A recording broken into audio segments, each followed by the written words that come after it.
බුදුරජාණන් වහන්සේ 500ක් පමණ විශාල භික්ෂු පිරිසක් සමග කොසල් රටේ සාලවතිකා කියන ගමට වැඩම කරා.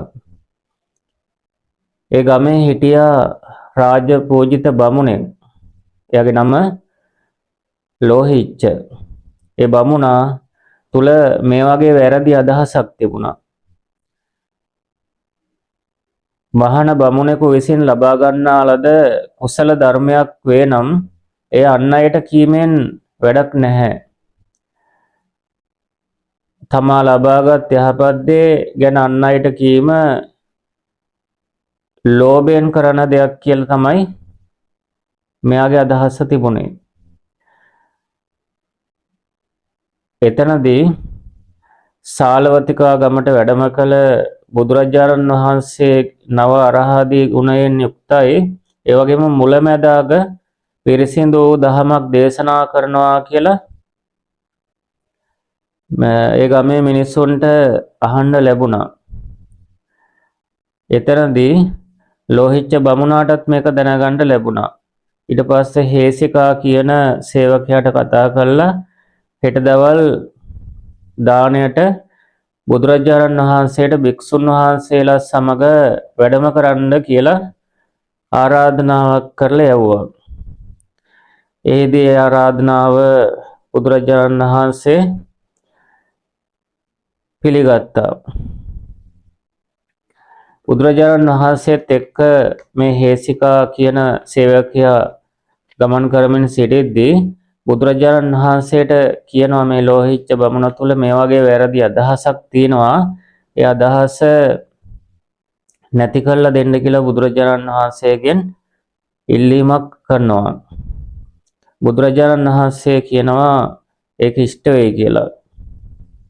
ඊට පස්සේ ඒ ලෝහිච්ච බමුණාගේ ගෙදරට වැඩම කරනවා. එහිදී දානය පූජා කරනවා.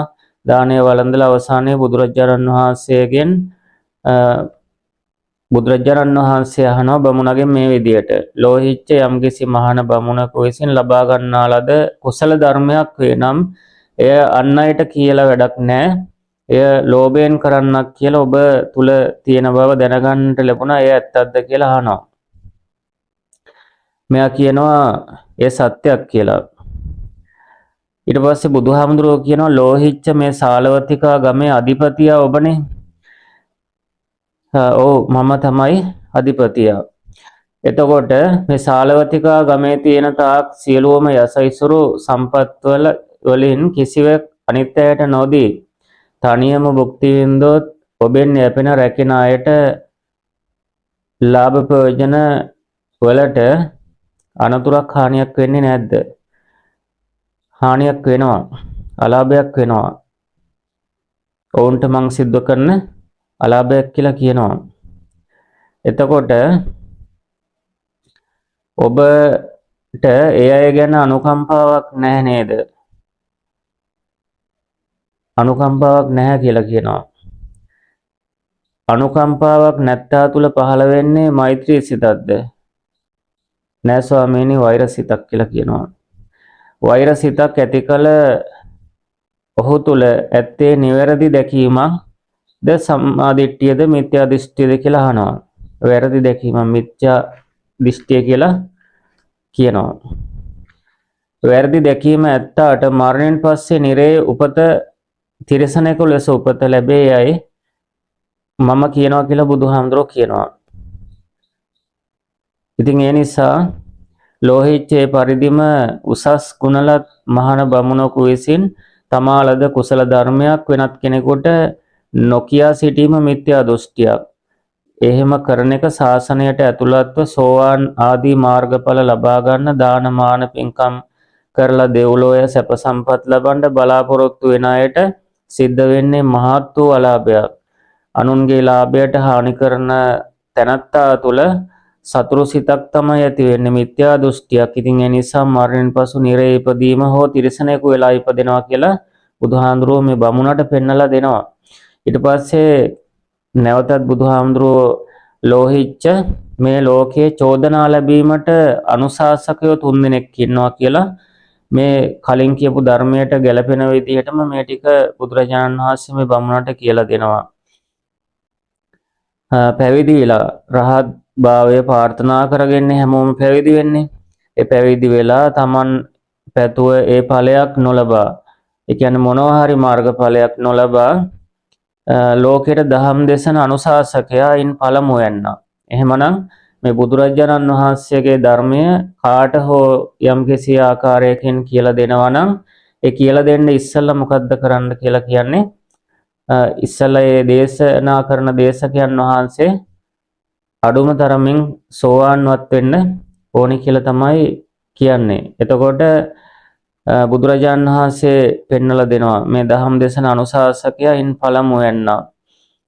ඔහු දෙන අවවාද අනුශාසනා ඉතින් ඒ නිසා ලෝකයා නොපිළිගන්නා පිරිසක් ශ්‍රාවකයන් කර ගැනීමට කරන වෑයමක්. ඒ කියන්නේ ලෝභ සිතින් කරන දෙයක් වගේ දෙයක්. ඒ කියන්නේ මාර්ගඵලයකට එන්නේ නැතුව මිනිස්සුන්ට ධර්මය කියලා දෙන්න යන එක ලෝභකමක්, ලෝභ සිතින් කරන දෙයක්. ඒ කියන්නේ මොනවා හරි පුද්ගලික වාසි බලාගෙන කරන දෙයක් නේ. කියන්නේ තමන් ඉස්සල්ලා ධර්මය දැකලා මාර්ගයකට ගිහිල්ලානේ තවත් කෙනෙකුට කියලා දෙන්න ඕනේ. අන්න ඒ නිසා තමයි මෙන්න මේ වගේ ඒ කියන්නේ මාර්ගය ඵලයකට නොයා ලෝකයට ධර්මයේ දේශනා කිරීම කරනවා නම් ඒ කරන කෙනාට චෝදනා කළ යුතුයි කියලා බුදුහාමුදුරුවෝ පෙන්නලා දෙනවා. මොකද චෝදනා කළ යුතුයි කියලා කියන්නේ එහෙම නැති වුණොත් බුදුරජාණන් වහන්සේට නින්දාපාස කරනවා, ධර්මයට නින්දාපාස කරනවා, ආර්ය ශ්‍රාවක මහා සංඝරත්නයේ ගුණයට නින්දාපාස කරනවා. ඉතින් අද මේ ලෝකයේ අපේ රටේ අපේ සමාජයේ බහුල විදිහට නින්දාපාසයට නිලක් වෙන්නේ සියලුම දෙනා. ඉතින් ඒ නිසා අන්නේ දේ වෙලා තියෙන්නේ මේ බුදුරජාණන් වහන්සේ දේශනා කරපු ඒ විදිහට කරන්නේ නැති නිසා. ඊගාවට චෝදනා ලැබිය යුතු තවත් පුද්ගලයෙක් බුදුහාමුදුරුවෝ හඳුන්වලා දෙනවා. පැවිදි වීමේදී බලාපොරොත්තු වූ ඵලය නොලබා ලෝකයට අනුශාසනා කරනවා, අවවාද කරනවා. ඒ වගේම දැන් අපි ගමුකෝ මෙහෙම දැන් රාජ්‍යයට, රාජ්‍ය නායකයන්ට, මැති ඇමතිවරුන්ට, එතකොට ආයතන වල ප්‍රධානීන්ට අනුශාසනා දෙන්නවත් සුදුසු නැහැ කියලා කියනවා මේ මාර්ගයකට එන්නේ නැතුව. ඒ කියන්නේ පැවිදි වෙලා පැවිදි වුණා කියලා මේ සිවුරක් දරාගත්තා කියලා ප්‍රඥාව පහළ වෙන්නේ නැහනේ. ප්‍රඥාව පහළ වෙන්න නම් සම්මාදිට්ඨියට එන්න ඕනේ, ඒ මාර්ගය වඩන්න ඕනේ. සෝවාන්, සකදාගාමි, අනාගාමි, අරහත් භාවයේ ඒ ඵලවලටපත් වෙන්න ඕනේ. එතකොට ආන්ගේ මොනවා හෝ ඵලයකටපත් වෙලා තමයි කාට හරි අනුශාසනා කළ යුත්තේ. එහෙම නැති වුණොත් එයාට අනුශාසනා කරන්න ඉහළ තනතුරු දරන අය ඉදිරිපත් වෙනවා. ඉතින් අද අපේ රටේ, අපේ සමාජයේ ලෝකයේ දේ බහුල වශයෙන් සිද්ධ වෙලා තින්නේ අන්න ඒ නිසා. කියන්නේ මාර්ගඵලයකට යන්නේ නැතුව රාජ්‍යයට අනුශාසනා කිරීම නොසුදුසු. ඒ කියන්නේ රාජ්‍ය කඩාගෙන වැටෙනවා එහෙම වුණොත්. ඉතින් ඒ නිසා තමයි බුදුරජාණන් වහන්සේ එයාට චෝදනා කළ යුතු කෙනෙක් කියලා පෙන්වලා දෙන්නේ. මුලින්ම වෙන්න ඕනි රාජ්‍යයට අනුශාසනා කරන්න ඉස්සලා මාර්ගඵල ලබා ගැනීම. ඊගාවට තුන්වෙනි කෙනා තමයි ලෝහිච්ච තවත් අනුශාසකයෙක් පැවිදි වීමේ Taman බලාපොරොත්තු වූ ඵලය ලබාගෙන අනතුරුව දැන් මෙතනදී මේ තුන්වෙනියා විදියට පෙන්නන්නේ එයා මාර්ගඵල ලැබපු කෙනෙක්. එතකොට ඒ ලැබුව කෙනෙක් ලෝකයට අනුශාසනා කරනවා. ඒ අනුශාසනා කරාට ඒ අනුශාසනාව කවුරුත් පිළිගන්නේ නැහැ. එයාට චෝදනා කරනවා. මොනවා හෝ හේතුවක් නිසා තමයි එහෙම සිද්ධ වෙන්නේ. ඉතින් ඒ නිසා ඒ චෝදනා කරනවා නම් එයා ඒ කියන අනුශාසකයා කියන ධර්මය මොනවා හරි දෙයකට චෝදනා කරනවා නම් ඒ දේශනාව නවත්තන්න කියලා කියනවා.